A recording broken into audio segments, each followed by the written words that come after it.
Hi guys, welcome to this session, and it's a level 2 session, all of you know. And thank you so much for showing your interest in the session and posting your comments. That's really nice to see that. And in this session, my main objective is to show you how to read an article and try to understand the use of the words and try to gauge the meaning of the words, try to guess the meaning of the words which are written in a paragraph. I believe that if you know most of the words and if you understand 2 or 3 lines, then if there is any word which you don't know the meaning of, you can just understand its meaning. Okay, you don't have to go ahead and look into the dictionary every time. So let me go ahead and let me begin the session. We will read the editorial page. Today I will add some more things to this video, maybe a bit longer video, so give me your comments. Was the length of video okay, or do we need to short it? Okay, so let me go ahead and let me start this session. A contrasting tale of aid assistance. देखो, add assistance, सहायता प्रदान करने में जो assistance हम देते हैं, सहायता में जो असिस्टेंस देते हैं, किसी को हेल्प करते हैं, उसका कैसा टेल? Contrasting tell. मतलब एक अगर एकदम उजला है तो दूसरा एकदम काला है, एक एकदम अच्छा है तो दूसरा एकदम बुरा है, ऐसी कहानी। ठीक है ना। ये चाइना और इंडिया, ये जो डिफरेंट कंट्रीज, छोटे छोटे कंट्रीज़ को जो एड देते हैं, उस चीज़ के ऊपर ये आर्टिकल है। We will go ahead and will read this entire article. पहले आप देख लो कि दोनों जो एड देते हैं, उन दोनों के एड के प्रिंसिपल्स में, देने के तरीके में क्या डिफरेंस है। China is predatory. अब प्रीडेटर का मतलब आपको पता है, वैसा जानवर जो शिकार करके खाता है। तो चाइना प्रीडेटरी है, हमेशा शिकार की तलाश में रहता है। India's is benign. India's is benign मतलब इंडिया का बेनाइन है।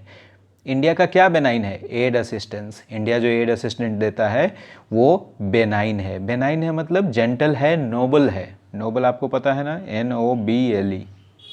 ठीक है ना, ये है, हाँ ठीक है। तो इंडिया का ऐसा है, बट नीड्स रिफॉर्म्स। लेकिन इंडिया का जो ये एड असिस्टेंस है, इसमें रिफॉर्म्स चाहिए।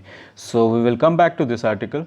Let me move to this one, which is related to Chinese army. And what is Chinese army called? It's called the People's Liberation Army. The People's Liberation Army, लोगों की आज़ादी की army. People's liberate मतलब आप जानते हैं किसी को मुक्त करना। Is a strong. The writer says that PLA is strong, but it has 4 weaknesses. Let us look at that. What is he saying? The writer says it hasn't fought since 1979. 1979 से ये लड़ा नहीं है। मैंने आपको सिंस और for का difference बताया है। If you still remember that, post a yes in the comment box. It has been corrupt, और चाइनीज़ आर्मी का दूसरा, पहला तो ये दिखा दिया, और दूसरा क्या है drawback? It has been corrupt, ये मतलब करप्ट रहा है। समझ गए ना, इट हैज़ बीन करप्ट मतलब ये करप्ट रहा है। It lacks skilled personnel. Skilled personnel lack करता है, स्किल वाले पर्सन नहीं है इनके पास। And it has financial issues, उसके पास फिनेंशियल इश्यूज भी है। तो this are the 4 weaknesses which the PLA has, and let us see what does it say. First look at this picture, the president with his generals and commanders. Let us look at what this line says about the weaknesses. I hope it is visible to you. PLA also has operational gaps. इनके पास operational gaps है, मतलब operations करने की कमियां हैं, such as limited strategic airlift. रणनीतिक दृष्टि से कहाँ पे फौज को गिराना है, मतलब ले जाना है एयर, और कहाँ से फौज को हटाना है, एयरलिफ्ट करना है, ये इनके पास लिमिटेड संसाधन है। And open sea refuelling capabilities, जो इनका ओपन सी में रीफ्यूल का कैपेबिलिटी है वो भी क्या है? लिमिटेड है। Open sea refuelling. Limited overseas military bases, विदेशों में इनके जो मिलिट्री बेसिस हैं वो क्या हैं? वो कम हैं। ठीक है ना, लिमिटेड हैं। A lack of joint operations capabilities, joint operations के कैपेबिलिटीज़ इसमें काफ़ी कम है, मतलब किसी और देश के साथ मिलकर जॉइंट ऑपरेशंस कर सके, वो कैपेबिलिटीज़ कम है।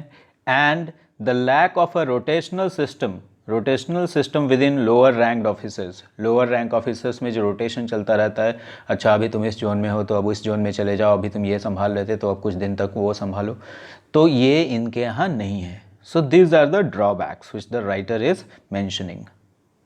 Now let us look at a very important article regarding your polity. और पॉलिटी में क्या है, आपको कहानियाँ समझनी है, कुछ लोगों के जो नाम है उनका पर्सनालिटी समझना है, हिस्ट्री से भी रिलेटेड है, ये फ्रीडम स्ट्रगल से भी रिलेटेड है. तो look at what it is saying. और जब आप ऐसे आर्टिकल्स पढ़ते हैं तो अनजाने में आप बहुत सारा चीज़ सीख लेते हैं जो किताबों में नहीं रहता है. Lokmanya Tilak, father of the Indian renaissance. Renaissance का मतलब मैंने आपको बताया था कि एक बहुत बड़ा बदलाव, रिफॉर्म, बहुत बड़ा रिफॉर्म टाइप का चीज़, उसको बोलते हैं हम लोग रेनेसां. तो इंडियन रेनेसां के फादर किसको बोला जा रहा है, लोकमान्य तिलक को. और क्या लिखा है उनके बारे में ज़रा देखते हैं हम. अ फिलोसोफर पॉलिटिशियन, पॉलिटिशियन तो थे, साथ साथ फिलोसोफर भी थे. He pioneered the ideas of swaraj and swadeshi. Pioneer तो आप जानते हैं, PIONER, ये तो एक नाउन हो गया, वैसा आदमी जो सबसे पहला शुरुआत कर रहा है. और शुरुआत करने को भी हम पायनियर कहते हैं. So this is a verb also, so here it has been used as a verb. तो वो पायनियर किए क्या, स्वराज और स्वदेशी का आइडिया, मतलब सबसे पहले लेकर आए. और क्या किए, and used culture, education and the media. Culture को यूज़ किया, एजुकेशन को यूज़ किया और मीडिया को यूज़ किया. तो इस आर्टिकल के 2 paragraph we will go ahead and we will discuss. आप देखिए कि कैसा लैंग्वेज लिखा है, ठीक है ना. उससे पहले हम लोग एक और हेडलाइन कर लेते हैं. Will Joe Biden keep up the pressure on China. अब now look at this man. I have already told you that ये प्रेसिडेंशियल कैंडिडेट हैं अमेरिका में डोनाल्ड ट्रंप के अगेंस्ट. तो जो बाइडन क्या चाइना पे प्रेशर बनाकर रख पाएंगे, जैसा लग रहा है कि डोनाल्ड ट्रंप करना चाहते हैं. Look at this. इस कॉलम में एक बुक को रेफ़र किया जाता है and it has been referred by the editor perhaps, the story behind Bihar's flood. ठीक है ना. Devil and deep water, between devil and deep waters. So this is a recommendation. We can go ahead and we can read this also if time permits. I don't want to make it a very long video so that you get bored, but you also tell me that what should be the length of the video. Can it be 30 minutes? FMCG firms to stay in the slow lane, says Nielsen. Nielsen's भी एक organisation है जो सर्वे वगैरह करती रहती, economic survey करती है, ठीक है ना. मैंने आपको फिच बताया था, मूडी बताया था, नीलसन देख लिया आपने. FMCG फर्म्स, FMCG कल मैंने आपको बताया था, फास्ट मूविंग कंज्यूमर गुड्स. ये कंपनियां जो हैं ये स्लो लेन में रहने वाली हैं, मतलब इनका जो डेवलपमेंट होने वाला है, इनका जो ग्रोथ होने वाला है वो स्लो रहेगा, ऐसा निल्सन बोल रहा है. और कोविड शॉक है ये. और रुक जाओ जरा, देखो क्या लिखा है उसके नीचे. Industry growth slipped into the negative zone. ये FMCG इंडस्ट्री का जो ग्रोथ था वो किस जोन में चला गया, नेगेटिव जोन में. इधर देखिए, prime minister Modi meets financial regulators. कल मैंने आपको एक रेगुलेटर बताया था, सेबी, ठीक है ना. इसी तरीके के फाइनेंशियल जो रेगुलेटर्स हैं उनसे प्रधानमंत्री ने मुलाकात किया. इधर जियो का देखो क्या लिखा है यहाँ पे. Jio almost triples its profit in Q1. अब Q1 में आपको बता चुका हूँ कि क्या होता है. तो जियो ने Q1 में अपना प्रॉफिट कितना कर लिया, 3 गुना. देखो यहाँ ट्रिपल ऐसे तो 3 गुना होता है और यहाँ ट्रिपल्स वर्ब की तरह इस्तेमाल हुआ है, मतलब जियो ने ऑलमोस्ट कर लिया है. ओके, ट्रिपल कर लिया है. Let me move down and see what is the Airtel CEO hinting at. See, hints at, हमेशा हिंट्स के साथ एट लगेगा. He is hinting at tariff 5, मतलब बढ़ेगा दाम, with talk of higher RPU. अब RPU क्या होता है मुझे पता नहीं. If you go ahead and read this article you will be able to know that. RBI unlikely to tinker with repo rate. We have already seen this news in the level 1 video. और tinker का मैंने आपको बता दिया है, to make changes with something. Repo rate REPO, ठीक है ना. रेपो रेट क्या होता है कि जब बैंक्स, कोई भी बैंक है जैसे SBI क्या करेगा, जब रिजर्व बैंक से पैसा लेगा, जब रिजर्व बैंक से पैसा लेगा, ठीक है ना, तो रिजर्व बैंक को ये कुछ इंटरेस्ट देगा, कुछ इंटरेस्ट देगा. इस इंटरेस्ट को ही हम लोग, इस इंटरेस्ट का जो रेट है उसी को हम लोग कहते हैं रेपो रेट. ओके, मान लो अभी मैं जस्ट एग्जांपल दे रहा हूँ कि एसबीआई ने पैसा रिजर्व बैंक से ले लिया और रिजर्व बैंक इस पर 5% इंटरेस्ट लगा रहा है, तो रेपो रेट कितना हो जाएगा 5%। समझ गए ना? तो रेपो रेट से आरबीआई चेंज नहीं करने वाली है। ये देखो, आपको पता था कि टाटा सन्स के एक बार चेयरमैन बने थे टाटा ग्रुप ऑफ इंडस्ट्रीज़ के साइरस मिस्त्री, और फिर इनको बाद में हटा दिया गया। और टाटा सन्स क्या कह रही है कि जो ग्रुप था वो ब्रांड वैल्यू लूज़ किया। What is brand value? किसी ब्रांड को सोचकर आपके मन में उसका जो वैल्यू आता है, जैसे ही आप टाटा सुनते हो, आप सूझ लग जाता है कि ये सामान बिल्कुल ही अव्वल क्वालिटी का है, इसमें कोई प्रॉब्लम नहीं है, ठीक है ना? तो ये होता है ब्रांड वैल्यू। तो ग्रुप ने अपना ब्रांड वैल्यू लूज़ किया किसके अंडर? साइरस मिस्त्री के अंडर, जब ये साइरस मिस्त्री इसको चला रहे थे, ऐसे टाटा सन्स कह रहे हैं, ठीक है ना? Now let me move to that article which we were going to discuss. First of all, we will read 2 paragraphs from this article, and before I start discussing, let me have some water. Just give me a minute.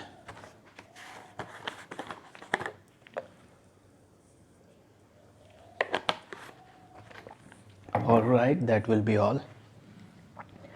Now let us see what does the first paragraph says.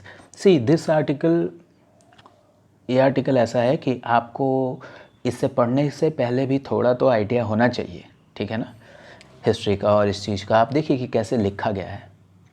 Identity was once considered a primordial, look at this word, primordial subject. कैसा subject consider किया जाता था? Primordial subject by the social science fraternity.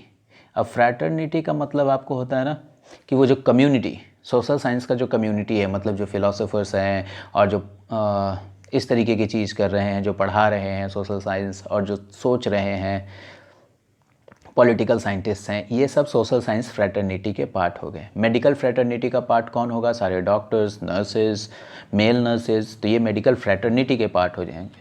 तो fraternity का मतलब एक community type का समझ लो आप। तो कहता है कि आइडेंटिटी एक बार माना जाता था कैसा? प्राइमॉर्डियल सब्जेक्ट सोशल साइंस फ्रैटर्निटी के द्वारा।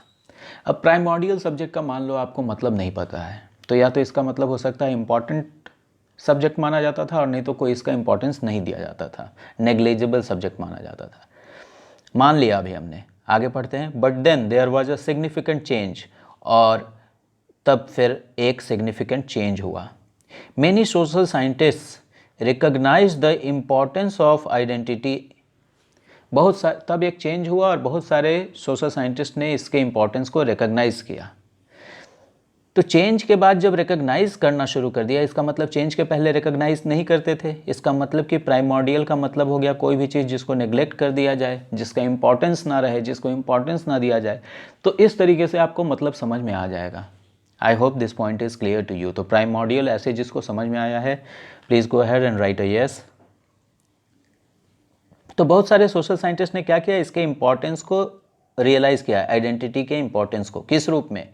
As a factor that motivates human enterprise. अब एंटरप्राइज तो बिजनेस के लिए लगाते हैं, लेकिन ये जो पूरा ह्यूमन रिसोर्स है, ये जिस तरीके से काम करती है society, this can also be called an enterprise. तो आइडेंटिटी एक ऐसा फैक्टर है जो ह्यूमन एंटरप्राइज को मोटिवेट करता है कुछ करने के लिए, कोई चेंज लाने के लिए, ठीक है ना। Many stopped using the term, देखो बड़ा इंटरेस्टिंग पैराग्राफ है। Many stopped using the term melting point while describing mega cities like Mumbai और न्यूयॉर्क, ठीक है ना। न्यूयॉर्क और मुंबई जैसे मेगा सिटीज़ को डिफाइन करने के लिए पहले लोग क्या इस्तेमाल करते थे? मेल्टिंग पॉइंट, जिसको उन्होंने स्टॉप कर दिया। मेल्टिंग पॉट इस्तेमाल करते थे, मतलब कि मुंबई एक इतना बड़ा शहर है, एक बहुत बड़ा सा पॉट टाइप का है जिसमें सब लोग आके मिल जाते हैं। उसको छोड़ के वो लोग क्या इस्तेमाल करने लगे? कौन सा term? Instead started using the term salad ball. पहले मेल्टिंग पॉट कहते थे ऐसे सिटीज़ को, फिर सैलड बॉल कहने लगे, ठीक है ना। एक ऐसा कटोरा जिसमें सैलड रखा हुआ है, फलों के या बाकी सब चीज़ों के टुकड़े रखे हुए हैं। अब क्यों ऐसा हुआ?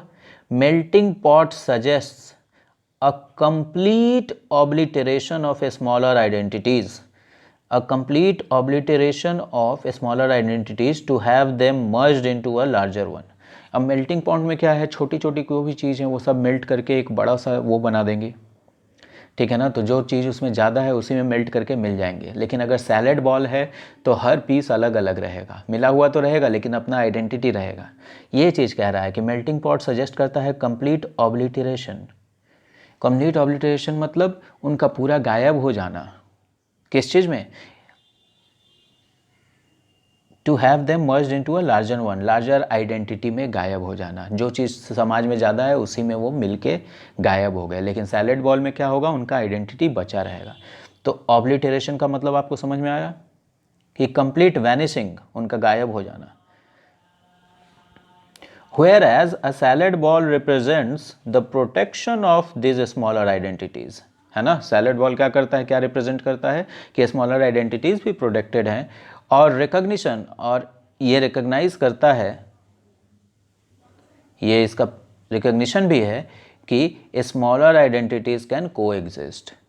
जो छोटी छोटी आइडेंटिटीज़ हैं, जैसे मान लो, आइडेंटिटी का मतलब मान लो कोई छोटा कम्युनिटी है, जैसे पारसी हैं जो बहुत कम है, तो वो आके और आपकी तरह ही हो गए।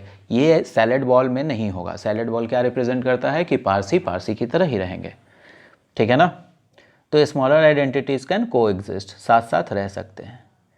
लोकमान्य बाल Gangadhar Tilak was perhaps the first political leader in modern India to appreciate the importance of identity issues, ठीक है ना। ये शायद पहले ऐसे पॉलिटिशियन थे मॉडर्न इंडिया में जिन्होंने क्या किया, अप्रिशिएट किया इम्पोर्टेंस किस चीज़ का, आइडेंटिटी इश्यूज़ का।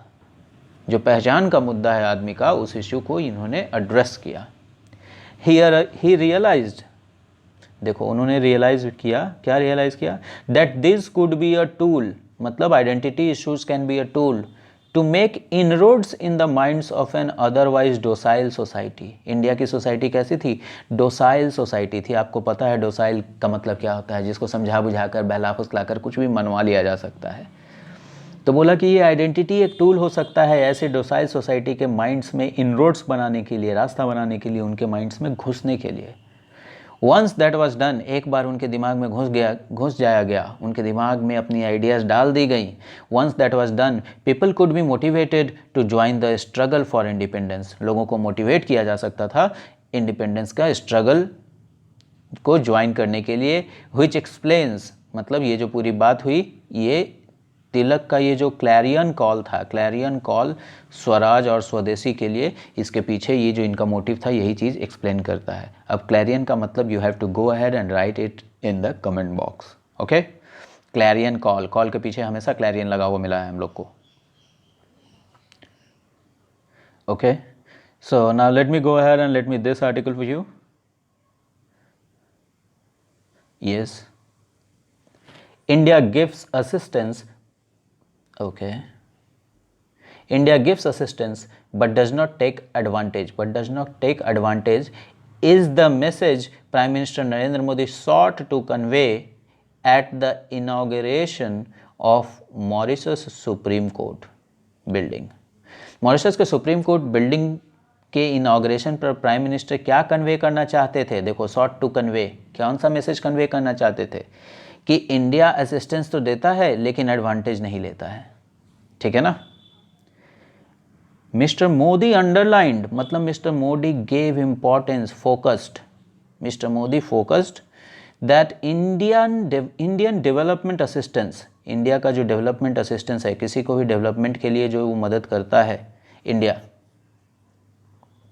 ठीक है ना, कम्स विदाउट कंडीशंस, बिना किसी शर्तों के आता है ये, okay, and is not influenced by political और कमर्शियल कंसिडरेशंस, और वो प्रभावित नहीं होता है पॉलिटिकल सोच विचार से, कंसिडरेशन से, या कमर्शियल सोच विचार से। While this is a mild exaggeration, क्या लिखा है जरा देख लो, माइल्ड एग्जैजरेशन। एग्जैजरेशन का मैंने आपको मतलब बताया था, झूठ मूठ कर बढ़ा चढ़ा कर बोलना। तो यहाँ कह रहा है कि बढ़ा चढ़ा के तो बोली गई बात है लेकिन हल्की फुल्की बढ़ाई गई है, हल्का सा बढ़ाया गया है, माइल्ड एग्जैजरेशन है। There is none the less, look at this word none the less, none the less के बदले आपको नेवर द लेस भी मिल सकता है। आप अगर अपने डिक्शनरी में जाएंगे तो इसका डिफरेंस दिया हुआ है, मैं भी आपको समझा देता हूँ यहाँ पे। इन दोनों वर्ड्स का मतलब है इन स्पाइट ऑफ, मतलब के बावजूद। तो क्या बोलता है, while this is a mild exaggeration, in spite of this मतलब इसके बावजूद there is nonetheless a sharp contrast between the nature of Indian aid and more rapacious assistance provided by China. बोला है कि हालांकि ये तो थोड़ा सा एग्जेजरेशन है, इसके बावजूद भी इंडिया और चाइना का जो नेचर है असिस्टेंस का उसमें शार्प कॉन्ट्रास्ट है, मतलब जो डिफरेंस है वो शार्प शार्प दिख रहा है। अब देखो जरा क्या लिखा है, इंडियन एड का नेचर और मोर रैपेशियस असिस्टेंस। चाइना कैसा असिस्टेंस देता है? Rapacious assistance. Rapacious, guys look at this word. Rapacious का मतलब होता है एग्रेसिवली ग्रीडी, जो आक्रामक होकर लालची हो, अपने लालच अपने स्वार्थ की सिद्धि के लिए आक्रामक भी हो सकता है, वो कोई भी स्टेप उठा सकता है। जैसे अंग्रेज कैसे करते थे, रैपेशियसली ग्रीडी थे, उसी तरह चाइना भी क्या करता है, किसी छोटे देश को एड देता है, इतना एड देता है कि उसकी इकोनॉमी पे कब्जा कर लेता है। तो रैपेशियस है ये। ओके, तो आप ये रैपेशियस वर्ड लिख लेंगे। दिस डिफरेंस, ये जो डिफरेंस है, हुज कोर एलिमेंट, इसका सबसे इंपॉर्टेंट एलिमेंट जो एकदम मेन एलिमेंट है वो क्या है? इज ट्रांसपेरेंसी, पारदर्शिता। कितना शर्तों में, कितना जो आपका ट्रांजैक्शंस हो रहा है इसमें आप पारदर्शिता है। रिगार्डिंग द एड प्रोजेक्ट्स फिनांसेस, किस चीज़ के लिए पारदर्शिता, क्या चीज़ आप बताएंगे कि आप ट्रांसपेरेंट रहेंगे? एड प्रोजेक्ट जो है उसका फिनांसेस कैसे कैसे आ रहा है, हम आपको कैसे पैसा देंगे, आप कैसे यूटिलाइज करेंगे, उस पर इंटरेस्ट क्या लगेगा। ये एक ट्रांसपेरेंसी ऐसा चीज़ है, is something New Delhi needs to propagate. ये एक ऐसा चीज़ है जिसको न्यू दिल्ली को आगे बढ़ाना चाहिए, प्रोपेगेट करना चाहिए। अब प्रोपेगेट का मतलब मूव करना, आगे बढ़ना। कैसा भाई? आप देखते हो पानी में जो लहरें बहती हैं, लहरें, आप छोटा सा कंकर मारो और वो पूरा आगे बढ़ता जाता है, छोटा सा लहर, उस चीज़ को हम लोग बोलते हैं प्रोपेगेशन। फिजिक्स में चैप्टर ही है वेव प्रोपेगेशन, है ना। तो चाइना, इंडिया को अपना ये जो ट्रांसपेरेंसी है इसका प्रोजेक्ट के फिनांसेज में, इसको प्रोपेगेट करना चाहिए। किस रूप में? As international aid becomes increasingly strategic in nature. Sorry, यहाँ एज का मतलब रूप में नहीं है, कि इसी के साथ क्या हो रहा है। क्यों? क्योंकि इंटरनेशनल एड आज के डेट में कैसा बन रहा है? इंक्रीजिंगली स्ट्रैटेजिक, रणनीति से गाइडेड हो रहा है। किसी भी देश को कोई मदद कर रहा है तो आगे की रणनीति सोच के मदद कर रहा है। आपको ये आर्टिकल समझ में आ रहा है? अगर आ रहा है तो आप बताइएगा कि ये आर्टिकल समझ में आया, मज़ा आया या बोर हुए सिर्फ। China's international assistance programme has a black box at its centre. China का जो इंटरनेशनल असिस्टेंट प्रोग्राम जहाँ जहाँ भी रहा है, जिस जिस कंट्री को इसने लोन दिया है और डेवलपमेंट पैकेज दिए हैं, इसके सेंटर में क्या है? एक ब्लैक बॉक्स है। ब्राइबिंग गवर्नमेंट्स को ये घूस देते हैं।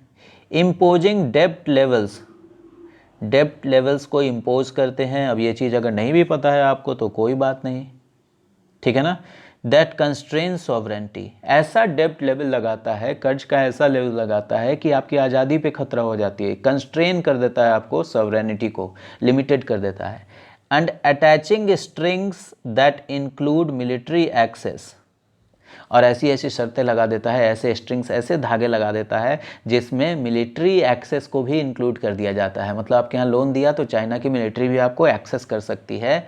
ये सारी चीज़ें क्या हैं? Are par for the course when it comes to Beijing's assistance. मतलब इस रास्ते के बीजिंग जो असिस्टेंस देता है उस पार्ट के ये सारा चीज़ एक पार्ट है। उसको देखो कैसे लिखा है, पार फॉर द कोर्स, ठीक है ना। There is also evidence that Beijing's supposed price advantage is largely mythical, especially if one includes life cycle costs. देखो भाई क्या कह रहा है कि ये भी, इस बात के भी सबूत हैं कि बीजिंग जो बोलता है कि सपोजेड, मतलब तथाकथित रूप से जो ये कहता है कि प्राइस एडवांटेज है, हम आपके यहाँ अगर एक रोड बनाएंगे तो प्राइस बहुत कम लगेगा, ये भी लार्जली कैसा है? मिथिकल है, मतलब झूठा है, मिथ है। खास करके तब जब आदमी लाइफ साइकिल के कॉस्ट को कंसीडर करे। मतलब एक रोड बना दिया तो वो कितने दिन टिकेगी, इस साइकिल के कॉस्ट को अगर कंसीडर किया जाए तो उसका जो सस्ता प्रोजेक्ट है वो कहने का मिथिकल है, झूठा है। China has already taken things to next level. China already next level पे थिंग्स को ले जा चुका है। It's digital silk road and similar projects demand the alignment of a recipient country's standards and rules for data or infrastructure with those of Beijing's। देखो क्या बोलता है कि इसका डिजिटल सिल्क रोड और ऐसे जो प्रोजेक्ट्स हैं वो क्या मांग करते हैं, क्या डिमांड करते हैं, रेसिपिएंट कंट्री का जो स्टैंडर्ड्स और रूल्स है डेटा और इंफ्रास्ट्रक्चर के लिए उसका अलाइनमेंट, मतलब वो चाइना के रूल के साथ, बीजिंग के रूल के साथ अलाइंड हो जाए। बीजिंग का जिस तरफ जा रहा है, बीजिंग का जो मोटिव है उसका, और तो जो छोटा कंट्री जिसको लोन दिया रेसिपिएंट कंट्री, उसका भी जो रूल्स है और स्टैंडर्ड्स हैं वो बीजिंग के हिसाब से अलाइंड हो जाए। देख रहे हो कैसे करता है China. This gives China a long term hammer lock on that countries future. अब देखो हैमर लॉक एक ऐसा डिवाइस होता है जिससे हाथ पीछे करके बांध दिया जाता है, समझ गए ना, लॉक लगा दिया जाता है, तो आप तो कुछ नहीं कर पाएंगे। तो ये सारी चीज़ें जो चाइना करता है, इससे चाइना को क्या मिल जाता है, एक लॉन्ग टर्म हैमर लॉक बांध देता है चाइना उस कंट्री के फ्यूचर पे। Got it. Now let us look at what it is talking about India. India's response has to be manifold, मतलब इंडिया का इसके ऊपर जो रिस्पॉन्स होना चाहिए, मतलब इंडिया इस प्रॉब्लम को कैसे टैकल कर सकता है, इस अपॉर्चुनिटी को कैसे रिस्पॉन्ड कर सकता है, इसको मैनीफोल्ड होगा, एक पाथ से नहीं हो पाएगा। फर्स्ट क्या है, India needs to introduce an element of rule setting in its own aid programme. India को रूल सेट करने का एक एलिमेंट, एक फैक्टर अपने एड प्रोग्राम्स में घुसाना पड़ेगा। दो लेजिटिमेट, हालांकि वो कानूनी रहेगा, once drawn from multilateral agency, जो बहुत सारी एजेंसी से ड्रॉ करके, इंफॉर्मेशन ड्रॉ करके बनाया जाएगा। समझ रहे हो बात को। तो इंडिया को अपना रूल बनाना चाहिए। 2, it needs to become more cooperative, it needs to become more cooperative, ठीक है ना, अबाउट एड के बारे में इसको और कोऑपरेटिव होना पड़ेगा। China does not lack money power, देखो चाइना को मनी पावर का किल्लत नहीं है, ठीक है ना, चाइना को मनी पावर का किल्लत नहीं है, but its aid programmes are no match for the combined funding provided by Japan, the United States, India and other like minded countries. बोलता है चाइना के पास पैसे की तो कमी नहीं है, लेकिन इसके जो एड्स प्रोग्राम हैं वो जब कंबाइंड फंडिंग होगा जापान से, यूनाइटेड स्टेट्स से, इंडिया से और अदर लाइक माइंडेड कंट्रीज से, तो उसके सामने कोई मैच ही नहीं है, मतलब ये टिकेगा ही नहीं, ठीक है ना।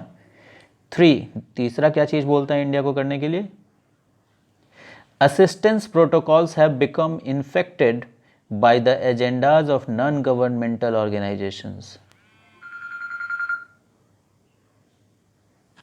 ये जो असिस्टेंस का प्रोटोकॉल है, मतलब द वे असिस्टेंस प्रोवाइड किया जाएगा, ये किस तरीके से इन्फेक्ट हो गया है, इसमें क्या घुस गया है, नॉन गवर्नमेंट एनजीओज जो हैं उनके एजेंडाज घुस गए हैं, ठीक है ना। अब एनजीओ भी बहुत तरह के, कोई प्रोजेक्ट आया तो इन्वायरमेंट को लेकर, किसी और चीज़ को लेकर वो कुछ बखेड़ा खड़ा करते रहते हैं। This has made projects by multilateral financial institutions difficult to implement. अब ये जो हो रहा है चीज़, इन्फेक्टेड बाय जो बोला एनजीओ से, ये इसने प्रोजेक्ट्स को कैसा बना दिया है, जो मल्टीलैटरल फाइनेंशियल इंस्टीट्यूशन से जो प्रोजेक्ट आ रहे हैं, मतलब जो सारे देशों के बड़े बड़े बैंकों से मिलके जो प्रोजेक्ट आ रहे हैं, उसको डिफ़िकल्ट हो रहा है इम्प्लीमेंट करने में। और जैसा कि एक अफ्रीकन लीडर ने नोट किया, as one African leader noted, ठीक है ना, it takes 5 years to do the World Bank's paper work. World Bank का पेपर वर्क एक रोड बनाने के लिए 5 साल लगता है। More time than Chinese take to survey and build the road, मतलब चाइनीज उतना दिन में सर्वे करके रोड बना भी देते हैं। India needs to take the lead in propagating a more streamlined aid process. India को लीड लेना चाहिए, इंडिया को आगे बढ़ना चाहिए, किस चीज़ में, किस चीज़ को बढ़ाने में, propagating a more streamlined aid process. Add का जो प्रोसेस है वो ज़्यादा स्ट्रीमलाइंड हो। स्ट्रीमलाइंड मतलब जो बेकार की चीज़ें उनको हटाओ, सिंपल बनाओ, तो ज़्यादा स्ट्रीमलाइंड, सिंपल और एफिशिएंट बनाओ। तो इंडिया को ऐसा स्ट्रीमलाइंड एड प्रोसेस को प्रोपेगेट करना चाहिए। Finally new Delhi has made its own assistance increasingly more structured and transparent.